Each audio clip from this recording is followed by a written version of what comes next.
இங்க நம்ம இடம் கையை விட்டு போயிடுமோன்னு ரொம்ப கலக்கத்துல இருந்த மாப்ள. இப்பதான் நிம்மதியா இருக்கு.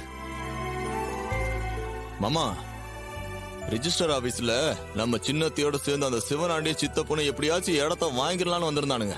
எங்களை பார்த்ததுமே திருடனுக்கு தேலு கொட்டின மாதிரி கப்பு சிப்புன்னு அவங்க வாய முடிட்டு இருந்ததை நீங்க பாத்துருக்கணுமே. சிரிப்பா வந்துருச்சு மாமா.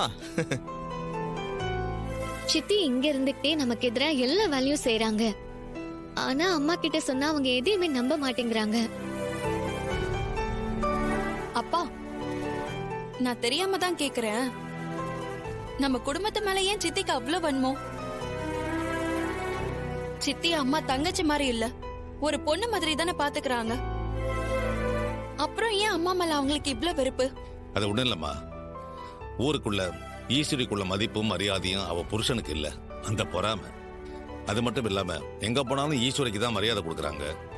அதுவே போக போக பழிவாங்கிற குணமா மாறிடுச்சு. அவ அக்காவையே பழிவாங்க பாக்குறா.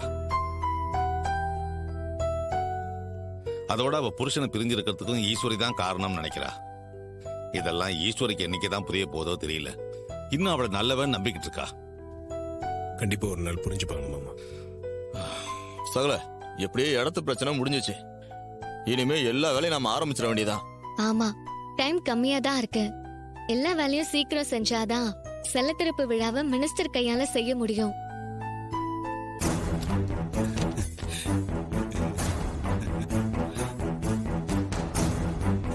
₹5 கோடி இடத்தை 50 கோடி ரூபாய்க்கு வித்திருக்கேன். அந்த இடத்துக்காரனை ஏமாந்து பணத்தை கொடுத்துட்டு போயிட்டான்.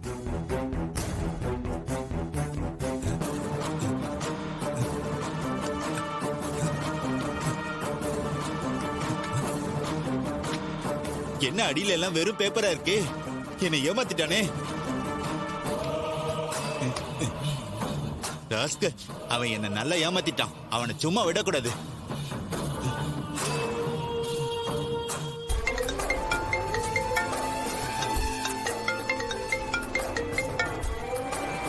ஹலோ, என்னப்பா என்கிட்டே சீட்டிங் பண்றியா? நீ செஞ்சது கொஞ்சம் கூட சரியில்லை. என்ன சரியில்லை?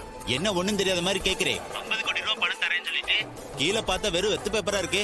என்ன ஏமாத்திட்டே. ஏண்டா, வெத்து பேப்பர் அதுல இருக்குன்னு கூட தெரியாம அதை வாங்கி வச்சுக்கிட்டு இப்ப என்ன வியாய்க்க நம்ம பேசுற?